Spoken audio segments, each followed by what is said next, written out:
dengan visi menjadi perguruan tinggi Islam terkemuka, unggul, terpercaya, dan mandiri.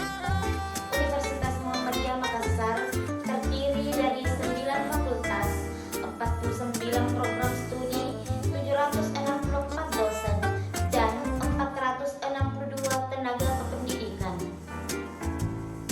Setiap individu unik dengan pengalaman, pemikiran, dan tujuan hidup yang berbeda. Dalam perjalanan hidup yang penuh dinamika, penting bagi setiap orang untuk memiliki filsafat diri sendiri.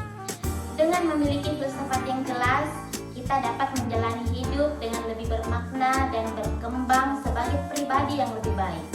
Oleh karena itu, membangun dan merenungkan filsafat diri adalah langkah penting dalam mencapai kehidupan yang seimbang dan memuaskan.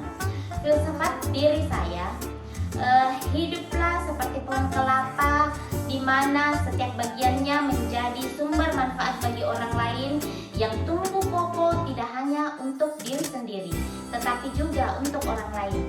Setiap elemen dalam diri kita bisa menjadi berkah, memberikan dukungan dan kenyamanan bagi mereka yang membutuhkan. Ketika kita hidup dengan tujuan untuk memberi, maka kita akan menemukan makna yang lebih mendalam bagi hidup kita. Pada video ini saya akan membahas tentang pendidikan sepanjang hayat yang dikaitkan dengan ontologi, epistemologi, dan aksiologi. Pendidikan sepanjang hayat. Pendidikan sepanjang hayat adalah konsep yang menekankan pentingnya proses belajar yang berkelanjutan sepanjang hidup individu. Dalam konteks ini, kita dapat mengaitkan pendidikan sepanjang hayat dengan 3 aspek filsafat pendidikan, yaitu ontologi, epistemologi, dan aksiologi. Ontologi pendidikan sepanjang hayat. Ontologi berkaitan dengan hakikat keberadaan dan realitas dalam konteks pendidikan sepanjang hayat. Ontologi mengkaji pertanyaan tentang apa itu pendidikan dan bagaimana pendidikan berfungsi dalam kehidupan individu. Pendidikan sepanjang hayat memandang individu sebagai makhluk yang terus berkembang dan memiliki potensi untuk belajar sepanjang hidup mereka, yang mencerminkan bahwa pandangan manusia tidak statis. Mereka belajar dari pengalaman, interaksi, dan refleksi.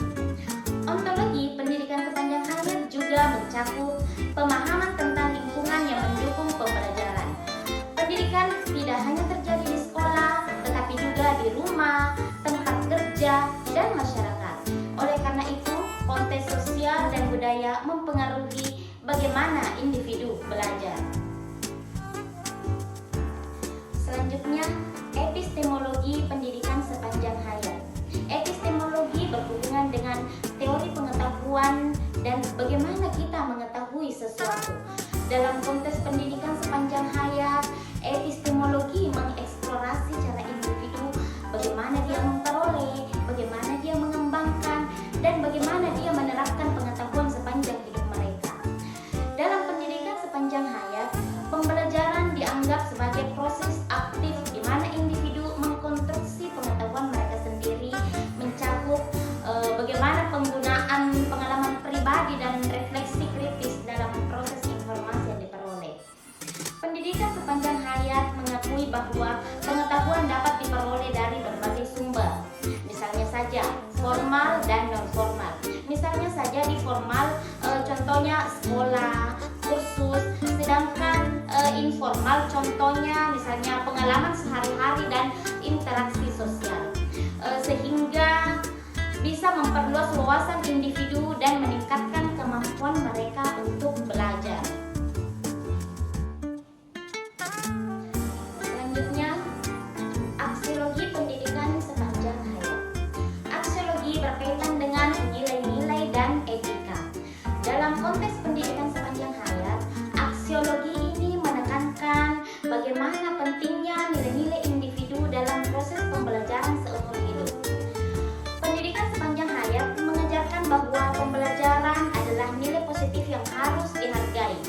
Jadi kesemuanya ini mencakup pembelajaran untuk keterampilan baru, peningkatan diri, dan kontribusi kepada masyarakat. Pendidikan sepanjang hayat. Dalam pendidikan sepanjang hayat ini, individu diharapkan untuk tidak hanya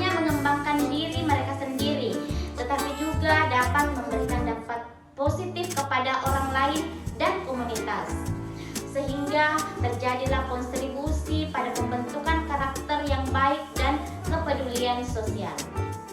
Jadi dengan mengaitkan pendidikan sepanjang hayat dengan ontologi, epistemologi, dan aksiologi, kita dapat memahami bahwa pendidikan bukan hanya tentang mentransfer pengetahuan, tetapi juga tentang bagaimana pengembangan diri yang berkelanjutan.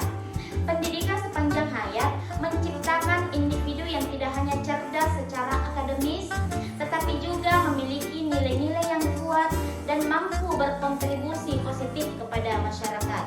Sekian video tentang pendidikan sepanjang hayat.